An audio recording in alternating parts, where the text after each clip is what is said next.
All right, with bird art, the thing that we want to keep in mind is it's very similar to when we did like tree art. You just want to produce something that has a bird as or birds as a centerpiece, and you have all these options in front of you. Now, for right now, it's a little bit helpful because with all the other art projects, we did it before Mrs. Healy's class, but they happen to do this first. So if you guys are walking down the hallway, like toward the center, if you look on the right, you'll see a bunch of bird art already on the wall. So that might give you some idea. But I just wanted to give you guys some ideas from years past and also just things that you can do for yourself. So ours,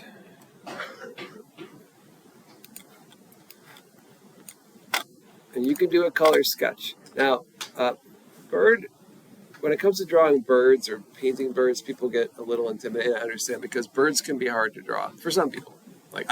For me, I'm not very good at art, so for me to draw a literal bird, it takes probably a couple tries. Some people are able to do it the first time. So I would approach it maybe something like this, go a little more abstract. So this is like cut out things out of magazines, right, that someone pasted down to a paper to make the shape of a bird and found something for the eye. So that might be a little bit more approachable. You can get a little more abstract if you want.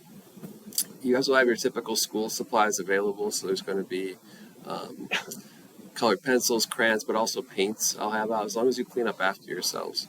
Make sure that the brushes are clean, the cups are clean, you put them over in the drying area, and then the next day if you use them again, just make sure that they're clean. Then we don't have a problem with you using it. You're going to be working off a piece of paper. If you want a canvas, if you know that today, you can let me know and I'll give you one today. Since I won't be here Wednesday and Friday, I'll give you what you need today. You don't have to do one bird. You can do multiple birds to fill up the paper. So if doing one big bird is too scary, maybe you do a bunch of smaller birds like this person did.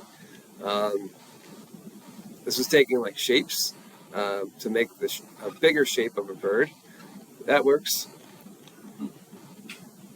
This is kind of a small one here, but I think the person used, paint, but then they also used like their fingers. They probably used a compass and filled that in to make an owl, which is pretty cool. I thought it was pretty cool. You don't need to make it to this quality, but I did want to show you, it doesn't need to be literal too. I mean, it can be, but this artist here drew a child riding the neck of a goose. Now we know that's not possible in this dimension, but it's art, so you're allowed to do that. And then within our own classes, I'll show you. I saved a bunch from last year. I think what happens sometimes is I forget to ask the students if they want it back. I seem to have a whole bunch from last year, but I'll just show you some from last year and years prior that we just have laying around. And you'll see different levels of quality here. So this was a woodpecker. Russell did this. It's fine. Yeah, it looks like a woodpecker to me. A hummingbird doesn't need to be a bird that we studied. It can be a bird that we studied. But this person liked hummingbirds, asked if they could do it, and I said, yes, of course. Blue jay.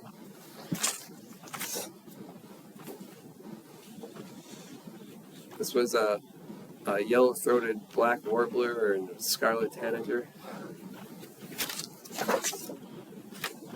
Again, it doesn't have to be a bird that we studied, all right? She wanted to do a toucan. A toucan's a bird. No. Some people do want to do birds from around here, all right? A Canada goose, we will study this one. Yeah. You guys saw some drawings? This here is a painting. This person did a killdeer. They did it walking. They also did it flying, which is pretty cool. This is a little bit more abstract, but still worked.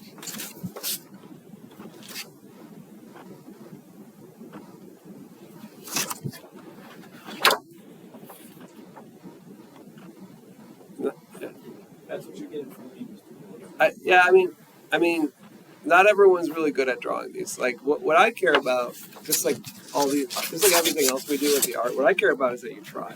I didn't have a problem with what he did here. he said he wasn't very good at drawing and coloring and things. And I think if you guys are decent at those things, you could sort of tell that. But he didn't do it in 5 minutes. I wasn't like super pleased. I think he did it in like a block and a half. And I was like, maybe you could have done better if you used both blocks. He's like, well, there's nothing more to do. And I was like, okay. I mean, but he didn't exactly fail either, you know. So going back to that point, you have 2 blocks to do it. If I were here, I would expect you guys to use both blocks. So you can see you have Wednesday and Friday. So if I were here and you were finished after block 1, and you're like, I'm done. And it wasn't like, you know, one of these ones that looks like someone like did an awesome job on it, I would say like, I'm not really happy that you just didn't use your time. So I'm not saying to dawdle, but like when you start out, don't be in a hurry to get it done because it might look like you're in a hurry to get it done. Also, if you feel like you're going to need more time, like the toucan, like this one here, like these people took theirs home. Like the toucan went home. So that's completely fine too. So if you know if you have the talent and you know you're going to produce something that is going to take more time, I guess what I'm trying to say in one sentence is use both blocks, but don't feel like that's the only time you have. You might, if you know you're going to do something really awesome and you have the talent to do it, take the paper today with you and get to work on it. You have until Friday.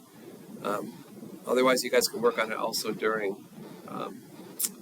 DLLs or, you know, any time outside of here. And if you need to come in here to work, that's completely fine. One disadvantage you guys will have a little bit, and that's why I chose the paper for you already, is that lab area when I'm away is closed.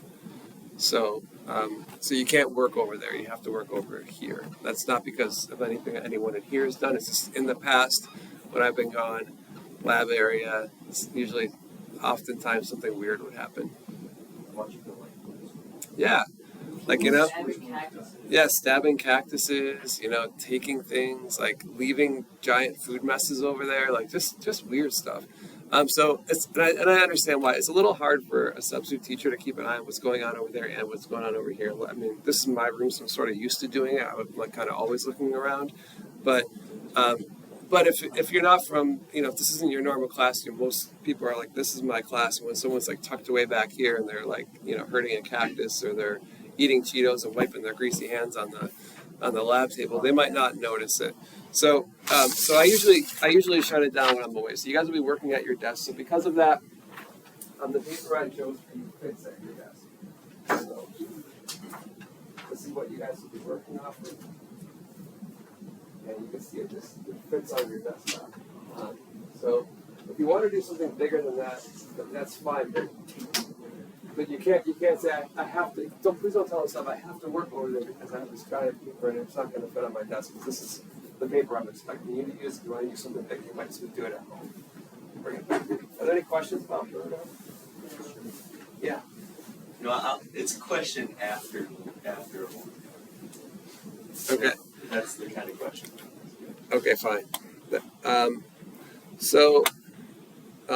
That's what you guys will work on this week.